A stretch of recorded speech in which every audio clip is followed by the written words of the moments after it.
కూటమి ప్రభుత్వానికి దమ్ముంటే ప్రజల గొంతు వినే ఉద్దేశం ఉంటే వైఎస్ఆర్సీపీకి ప్రతిపక్ష హోదా ఇవ్వాలని డిమాండ్ చేశారు కడప ఎంపీ వైఎస్ అవినాష్ రెడ్డి. జగన్ కి అందరు ఎమ్మెల్యేలతో ఒక ఎమ్మెల్యే మాదిరిగా మైక్ ఇస్తే 2 నిమిషాల్లో ఏం చెప్పగలరని నిలదీశారు. ప్రతిపక్ష హోదా ఇస్తే 40 నిమిషాలు ప్రతిపక్ష నేతగా మాట్లాడే అవకాశం ఉంటుందని, ప్రజల గొంతుక అసెంబ్లీలో వినిపించే అవకాశం ఉంటుందన్నారు. ప్రతిపక్షం ఉండేది ఓన్లీ వైఎస్ఆర్ కాంగ్రెస్ పార్టీని. 11 సీట్లు వచ్చినాయంటున్నారు. 40% ఓట్లు వచ్చినాయనేది ఏమన్నా మర్చిపోతున్నారా? 40% ఓట్లు వచ్చినాయి. 4 ఎంపీలు ఉన్నారు, 11 మంది ఎమ్మెల్యేలు ఉన్నారు. నిజంగా ఈ ప్రభుత్వానికి దమ్ము ఉంటే, ధైర్యం ఉంటే, ఈ ప్రభుత్వానికి ప్రజల గొంతు వినే ఉద్దేశం ఉంటే, నిజంగా నిజాయితీతో ప్రజల గొంతు వినే ఉద్దేశం ఉంటే వైఎస్ఆర్ కాంగ్రెస్ పార్టీకి ప్రతిపక్ష హోదా ఇవ్వాలా?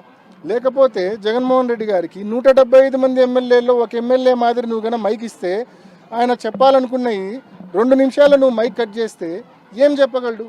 అదే ప్రతిపక్ష హోదా ఉంటే ప్రతిపక్ష నాయకుడిగా కనీసం ముఖ్యమంత్రి గారు గంట మాట్లాడితే ప్రతిపక్ష నాయకుడికి 40 నిమిషాలకు టైం కేటాయిస్తారు. ఆయన ప్రజలకు సంబంధించిన సమస్యలు ప్రజల గొంతుగా అసెంబ్లీలో వినిపించే అవకాశం ఉంటుంది. ఒక ఎమ్మెల్యేగా వినిపిస్తే 2 నిమిషాలు కూడా సమయం మీరు వెంటనే బెల్లు కొట్టి కూర్చోబెడతారు. ఏం లాభం? దానివలన అసలు సమస్యలు అసెంబ్లీలో రిప్రజెంట్ చేసే అవకాశం కూడా ఉండదు. ఇది నిజంగా జగన్మోహన్ రెడ్డి గారిని అవమానం చేసినామని చంద్రబాబు నాయుడు గారు కానీ, స్పీకర్ కానీ, డిప్యూటీ స్పీకర్ కానీ అనుకుంటున్నారు. కానీ ప్రజలను అవమానపరుస్తున్నారు వీళ్ళు. 40% మంది ఓట్లు వేసినారు వైఎస్ఆర్ కాంగ్రెస్ పార్టీకి. ప్రజలు గొంతుగా వైఎస్ఆర్ కాంగ్రెస్ పార్టీ పనిచేస్తూ ఉందని చెప్పి వాళ్ళు భయపడి ప్రజలు మనకు ప్రతిపక్ష హోదా ఇవ్వడం లేదు. సో వీళ్ళు బేసికల్గా జగన్మోహన్ రెడ్డి గారిని కాదు అవమానం గురి చేసేది, ప్రజలను అవమానిస్తూ ఉన్నారు ఈ కూటమి ప్రభుత్వము, ఈ స్పీకరు, ఈ డిప్యూటీ స్పీకరు.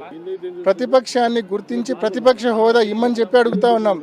ఇస్తే అసెంబ్లీకి జగన్మోహన్ రెడ్డి గారు ప్రతిపక్ష నాయకుడిగా పోతే వీళ్ళకి ఏ రకంగా సినిమా కనిపిస్తుందో అందరికీ తెలుసు. వీళ్ళకి ఏ రకంగా, ఎందుకంటే ఒక్క హామీ అమలు చేయలే.